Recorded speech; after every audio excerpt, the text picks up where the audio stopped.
the moment everything started to change. For weeks, the conflict had followed a pattern that analysts around the world thought they understood. Military movements were being tracked, diplomatic statements were being analyzed, and governments were carefully calculating their next steps. But over the last 24 hours, something appears to have shifted. Several developments, some military, some political, and some economic, are now raising a question that experts are starting to ask more openly. Has this war just entered a new and more dangerous phase? Now, to understand why analysts are beginning to talk this way, we need to step back for a moment and look at how the conflict has evolved up to this point. Wars rarely change direction all at once. Most of the time, they move gradually through stages. First, there are limited operations, airstrikes, naval deployments, intelligence operations, actions designed to test strength and signal intentions. Then comes a period where both sides attempt to measure each other's capabilities, watching carefully for weaknesses while avoiding actions that could push the conflict into something far larger. For a while, this conflict seemed to be moving along that familiar path. Military operations were serious but contained. Political leaders issued warnings, but diplomatic channels still existed. Markets reacted, but global systems continued to function. In other words, the war was dangerous, but still predictable. And in geopolitics, predictability matters more than most people realize. When governments believe they understand the limits of a conflict, they can manage it. They can control escalation. They can signal intentions without crossing lines that might trigger a much larger confrontation. But when those signals begin to change, uncertainty spreads quickly. And uncertainty is where conflicts become truly dangerous. Over the past day, analysts have started noticing three signals that suggest something may be shifting beneath the surface of this war. The first signal comes from the military dimension of the conflict. Satellite imagery, defense briefings, and military tracking systems are all pointing to movements that analysts say look different from earlier phases of the war. Without going into classified details, what experts are observing is not necessarily a dramatic escalation, but rather a change in positioning. And in warfare, positioning often tells you more than headlines. Troop deployments, naval movements, air defense adjustments, these are the kinds of signals military planners watch carefully. They reveal intentions long before official statements are made. The second signal is political.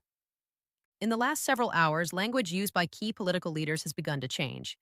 Statements that once emphasized restraint are now being replaced with warnings about next steps, new responses, and expanded options. Diplomatic language can be subtle, but shifts in tone often indicate that decision makers are preparing their populations for the possibility of a different stage of conflict. And then there is the third signal, the economic one. Global markets, energy traders, and shipping companies are reacting to developments faster than almost anyone else. Insurance rates for shipping routes are changing. Energy markets are adjusting their expectations.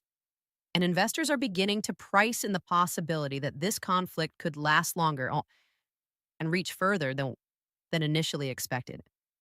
Individually, none of these signals guarantees that the war is entering a new phase.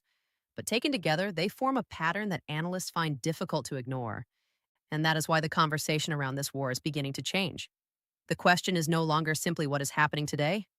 The question analysts are asking now is something much bigger. What happens next? Because when conflicts move from predictable stages into uncertain ones, the number of possible outcomes expands dramatically. And history shows that it is often in these moments, when the situation is shifting but not yet fully understood, that the most important decisions are made. So in this video, we are going to take a closer look at what analysts are watching right now. We will examine the signals that suggest the conflict may be evolving. And we will explore the scenarios experts believe could shape the next phase of this war. Because understanding where a conflict might be heading is just as important as understanding where it began. And right now, many observers believe the next phase may already be starting. The hidden signals. Analysts are watching. To understand why some analysts believe the war may be entering a more dangerous phase, it is important to look beyond the headlines. Most people follow wars through dramatic moments, explosions, official statements, and breaking news alerts. But professionals who study conflicts rarely focus only on those moments. Instead, they watch something quieter. They watch patterns. patterns of movement, patterns of communication, patterns of preparation. And over the past several days, a number of those patterns have begun to change.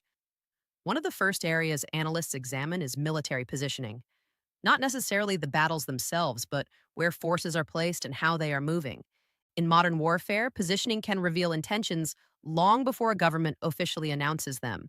A change in naval patrol routes, for example, might indicate that commanders are preparing for the possibility of broader maritime operations. A sudden increase in surveillance flights can signal that planners are gathering intelligence for potential future actions. These movements do not always mean escalation is inevitable. Sometimes they are defensive, sometimes they are precautionary, but they still matter because they indicate that military planners are thinking ahead to scenarios that may not yet be visible to the public. And right now, according to several defense analysts, there are signs that both sides of this conflict may be adjusting their positions in ways that suggest they are preparing for a longer and more complicated confrontation. Another signal analysts pay close attention to involves alliances and regional dynamics. Wars rarely stay confined to just two actors for very long. Even when a conflict begins as a bilateral confrontation, surrounding countries quickly start calculating how the situation could affect their own security and interests. Some governments may increase their military readiness. Others may strengthen intelligence cooperation. Some might begin quiet diplomatic efforts aimed at preventing the conflict from spreading. These actions are often subtle, but they can reshape the strategic landscape. For example, increased military coordination between partners might indicate concerns that the conflict could widen.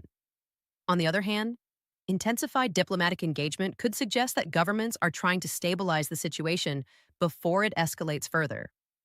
Right now, observers are noticing that several regional players appear to be watching the situation extremely closely. Statements from officials have become more cautious. Military readiness levels in some areas have reportedly increased, and diplomatic conversations are happening at a faster pace than usual. Again, none of these developments automatically mean that the war is about to expand, but they do suggest that governments are preparing for the possibility that it could. And in geopolitics, preparation often tells you what leaders are worried about, even when they do not say it directly. A third signal analysts are studying involves information and messaging. During conflicts, the language used by governments and military leaders can shift in subtle ways that reveal changing priorities. Early in a conflict, leaders often focus on limited objectives: deterrence, defense, or targeted responses. But as a war evolves, the rhetoric can begin to change. Terms like deterrence may gradually give way to phrases such as long-term security, expanded operations, or strategic consequences. These shifts do not necessarily mean that a broader war is imminent, but they can indicate that leaders are beginning to think beyond the immediate crisis and toward the larger strategic picture. And that larger picture is where things become complicated, because every war exists within a wider network of global interests: economic, political, and strategic. When a conflict reaches a certain point, decisions are no longer just about battlefield tactics. They are about long-term stability, regional power balances, and global alliances.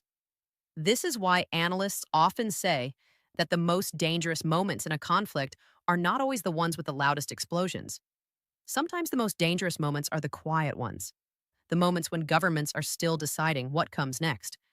Right now, we may be approaching one of those moments, but to fully understand why, we also need to look at the broader geopolitical context surrounding this war, because conflicts do not happen in isolation. They unfold within a complex system of international relationships, economic pressures, and political calculations. And those wider forces can sometimes shape the direction of a war just as much as the battles themselves. In fact, some experts believe that the most important developments in this conflict may not be happening on the battlefield at all. They may be happening behind closed doors, in diplomatic meetings, intelligence briefings, and strategic planning sessions taking place in capitals around the world. Which raises an important question. If the war really is entering a new phase, what might that phase actually look like? To answer that, we need to examine the strategic possibilities that analysts believe could unfold over the coming weeks. Because when wars shift direction, they rarely follow just one path. There are usually several possible trajectories, some more dangerous than others, and understanding those possibilities is the key to understanding where this conflict might be heading next. The strategic scenarios experts are now considering. At this point in the conflict, analysts are no longer asking only what has happened. They are asking something far more important. What direction could the war take next? Because when a conflict begins to shift phases, military planners, intelligence agencies, and political leaders start examining possible scenarios, not predictions, but pathways the war could follow, depending on decisions made in the coming days and weeks. And right now, several strategic scenarios are being discussed by experts who closely follow global conflicts. The first scenario is the one many governments hope for. It is the possibility that the conflict remains contained. In this situation, the fighting continues, but within relatively limited boundaries. Military operations stay focused on specific objectives, and neither side crosses thresholds that would dramatically widen the war. History shows that some conflicts do follow this path. They remain intense but geographically restricted, with both sides carefully avoiding actions that could trigger broader escalation. For this scenario to hold, however, several conditions usually need to be present. First, both sides must believe that expanding the conflict would carry unacceptable risks. Second, communication channels, even indirect ones, must remain open so that signals and warnings can be transmitted. And third, regional actors must decide that staying out of the conflict serves their interests better than becoming involved. If these conditions hold, the war could continue for some time without dramatically expanding, but analysts caution that contained conflicts can still be dangerous. Even limited wars can produce unexpected incidents, and history shows that small events sometimes trigger larger escalations, which leads to the second scenario experts are discussing, the possibility of regional expansion. This does not necessarily mean a global war, but it does mean the conflict spreads beyond its original boundaries, drawing in additional actors or opening new fronts. In complex geopolitical environments, this can happen in several ways. Regional groups or allied forces might become more directly involved. Military operations might extend into new areas. Maritime routes or strategic locations might become contested. Each of these developments could transform the conflict from a relatively contained confrontation into a broader regional crisis. And once multiple actors become involved, the dynamics of a war can change quickly. Different governments may have different objectives. Some may want escalation, others may seek restraint. Coordinating those interests becomes extremely difficult. This is one reason analysts pay such close attention to alliance signals and diplomatic messaging during conflicts, because alliances often determine whether a war remains limited or spreads. Then there is a third scenario that experts sometimes describe as strategic stalemate. In this situation, neither side achieves decisive victory, and the conflict settles into a prolonged period of tension, limited strikes, and political pressure. Many modern conflicts eventually move into this phase. Military operations continue, but at a lower intensity. Diplomacy becomes more active. Economic measures, sanctions, and negotiations begin to play a larger role. For outside observers, stalemates can appear less dramatic than a full-scale escalation. But they carry their own risks. Long conflicts create instability. They drain resources. They produce political pressure within governments. And they increase the chances that an unexpected event could suddenly change the situation. And sometimes stalemates eventually lead to negotiations. Which brings analysts to another question that is already being discussed quietly in diplomatic circles. How might this war eventually end? Wars can end in many ways. Some end through decisive military outcomes. Others conclude through negotiated settlements, often after long periods of tension. Sometimes conflicts fade gradually as political priorities change. And sometimes they end because all sides eventually decide that continuing the war carries greater risks than ending it. But at this moment, it is far too early to know which path this conflict will follow. What analysts can say with confidence is that the decisions being made right now, both military and political, will shape the trajectory of the war, which is why so much attention is focused on signals coming from governments, military commands, and diplomatic channels. Because when wars enter new phases, The most important developments are not always the ones visible on the battlefield. Often, the critical choices are being made in conference rooms, intelligence briefings, and strategic planning meetings taking place far from the front lines. Those decisions determine not only how the war is fought, but how it might eventually conclude. And at this moment, the world is watching closely to see what those decisions will be. Because when conflicts reach uncertain phases like this one, the next move from any side can reshape the entire strategic landscape, which is why analysts continue to ask a question that remains unanswered. Are we witnessing the beginning of a larger escalation, or simply the most tense moment of a conflict that will eventually stabilize? For now, no one knows. But history suggests that the next developments may arrive sooner than many expect. Why this phase of the war is so dangerous? If this conflict truly is entering a new phase, the reason analysts are concerned is not simply because the fighting continues. Wars unfortunately happen regularly in the modern world. What makes certain phases of a conflict more dangerous than others is the combination of uncertainty, pressure, and miscalculation. And right now, all three factors appear to be present. To understand why this matters, it helps to look at how wars historically become larger than the leaders who started them intended. In many cases, escalation does not begin with a single dramatic decision.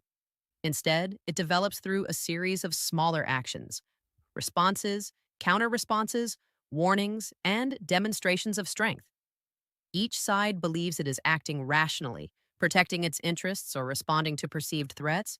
But when both sides follow that logic at the same time, the conflict can gradually intensify. This process is sometimes described by strategists as an escalation ladder. At the bottom of the ladder are limited military actions, targeted strikes, defensive operations, symbolic shows of force. Higher up are broader operations, involving larger areas, more resources, and greater political commitment.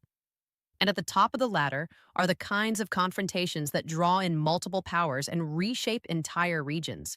The reason analysts study this ladder so closely is because wars rarely jump directly from the bottom to the top. They climb, step by step, decision by decision.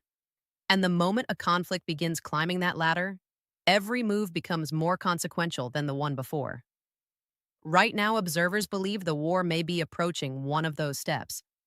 Not necessarily a dramatic leap, but a stage where decisions made by political leaders could push the conflict in several different directions.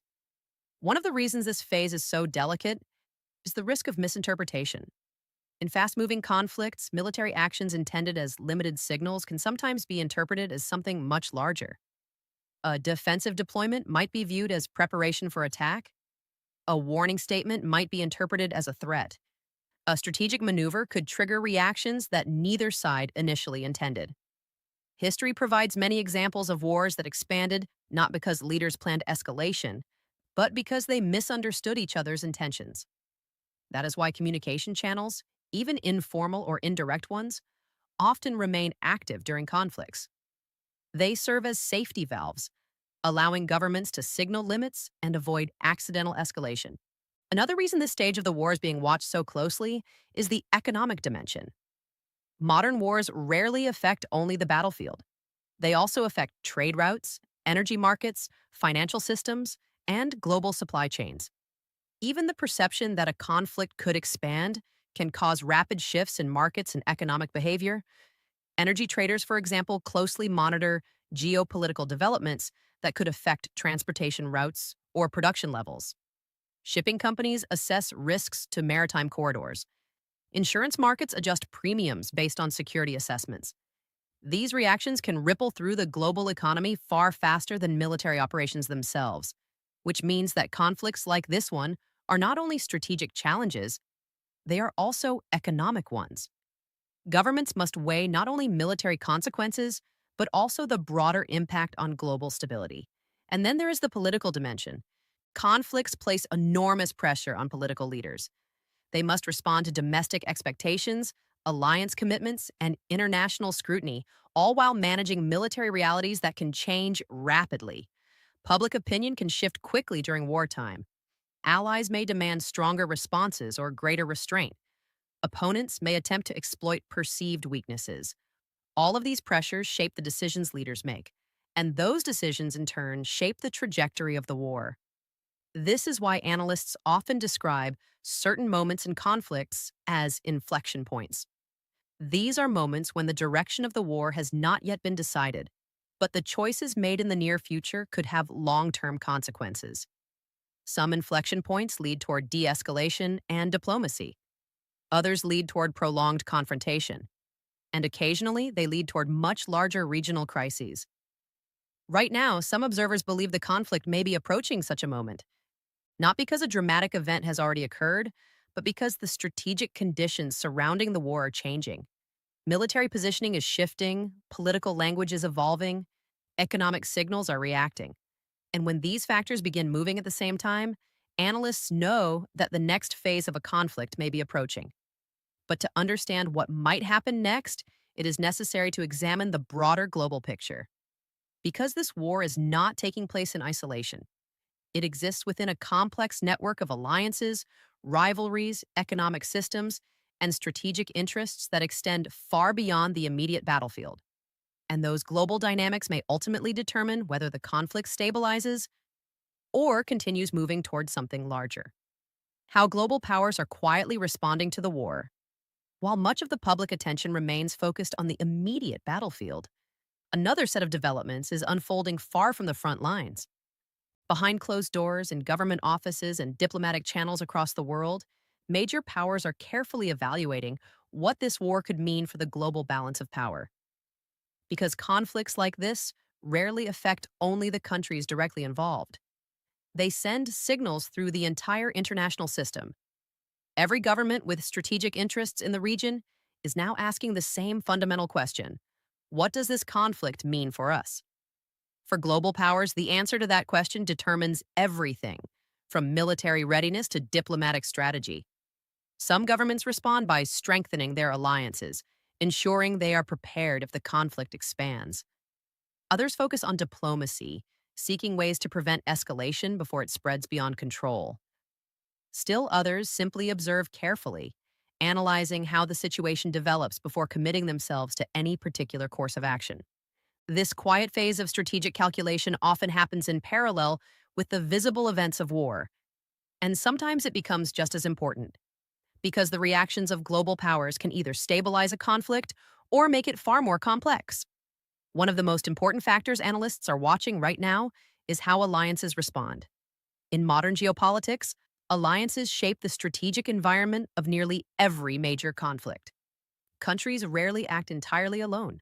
They operate within networks of political agreements, security partnerships, and economic relationships that influence their decisions. When a war enters a new phase, allied governments often coordinate their responses. This can involve intelligence sharing, diplomatic coordination, and sometimes adjustments in military readiness. These actions do not necessarily mean that additional countries will become directly involved in the conflict, but they do indicate that governments are preparing for a range of possible outcomes, and preparation itself can alter the strategic landscape. For example, if alliances signal strong support for one side of a conflict, it can deter escalation by demonstrating collective strength. On the other hand, if alliances appear uncertain or divided, it may encourage actors within the conflict to take greater risks. This delicate balance is one reason why international diplomacy becomes particularly intense during uncertain phases of war. Another development analysts are watching closely is the role of economic influence. In today's interconnected world, economic relationships often shape geopolitical outcomes as much as military power. Countries can use economic tools, trade policies, financial measures, and sanctions to exert pressure without directly engaging in combat. During conflicts, these economic strategies can become powerful instruments of influence. They may be used to isolate governments, encourage negotiations, or shift the strategic calculations of decision makers. But economic measures also carry risks. They can disrupt global markets, affect energy supplies, and create ripple effects across international trade networks. For this reason, governments must carefully weigh the benefits and consequences of economic pressure. And right now, analysts believe economic considerations are playing an increasingly significant role in how this conflict is being managed. Another dimension that often shapes conflicts is information strategy. Modern wars are fought not only with weapons, but also with narratives. Governments attempt to shape public perception, influence international opinion, and communicate their intentions to both allies and adversaries.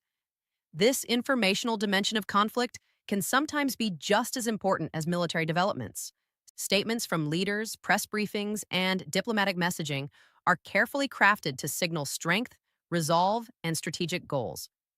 Analysts study these communications closely because they often reveal how governments want the conflict to be understood. And sometimes they hint at what leaders are preparing to do next.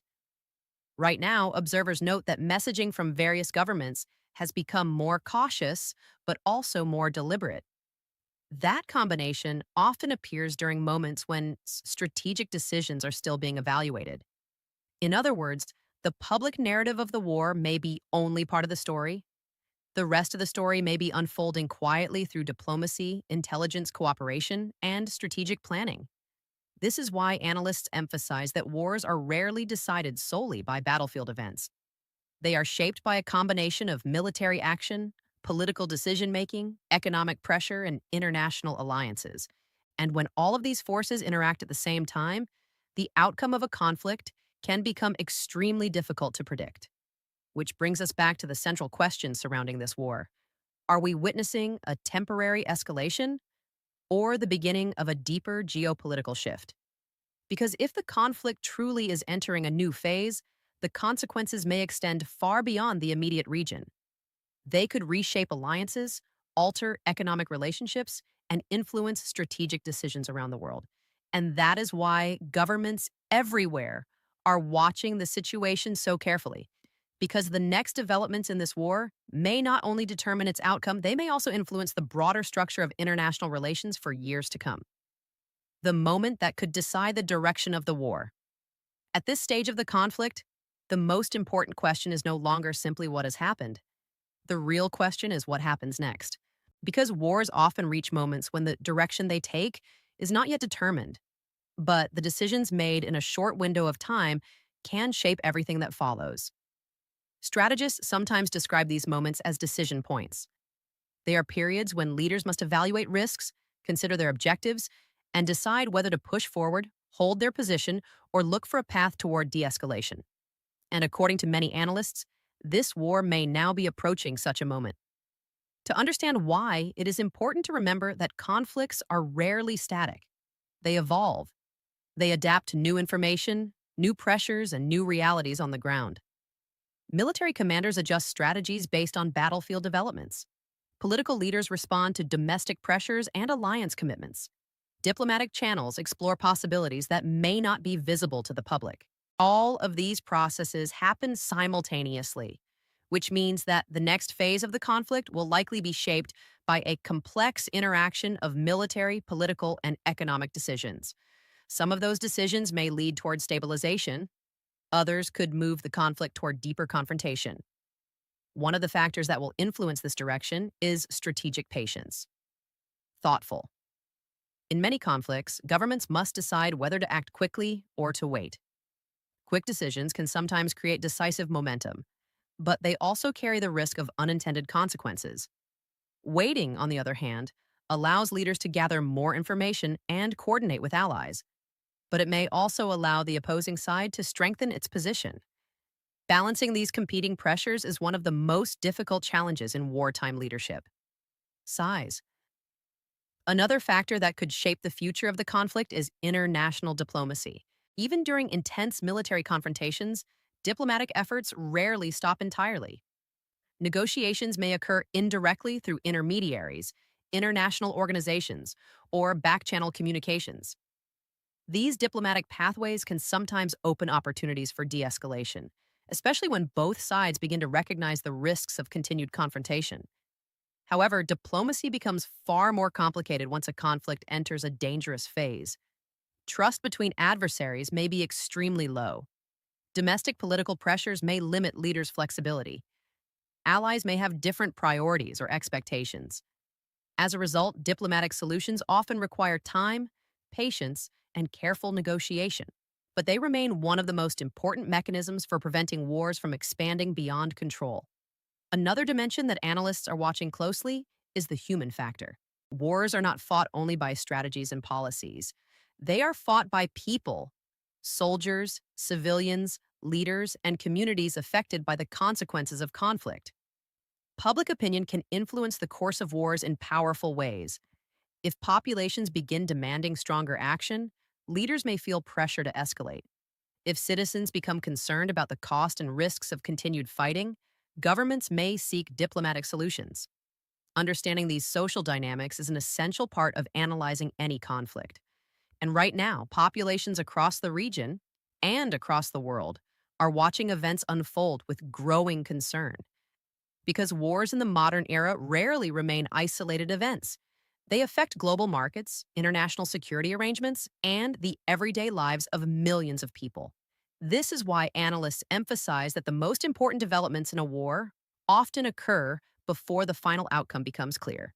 The choices made during uncertain moments can determine whether conflicts stabilize or spiral into larger crises. Right now, the situation appears to be approaching one of those moments. Military developments are still evolving. Diplomatic efforts are continuing behind the scenes. Global powers are adjusting their strategies and assessing potential risks. All of these elements suggest that the conflict may indeed be entering a new and more uncertain phase. But uncertainty does not automatically mean escalation. History also shows that some wars reach moments of maximum tension and then gradually move toward stabilization as leaders recognize the risks of further confrontation. Which path this conflict will follow remains impossible to predict with certainty. What can be said is that the coming days and weeks may prove critical. The decisions made during this period could determine whether the war remains contained, expands into a broader regional crisis, or eventually moves toward diplomatic resolution. For now, governments, analysts, and observers around the world are watching closely. Because when conflicts reach turning points like this, the next development can change everything. And at this moment, the world is waiting to see what that next development will be.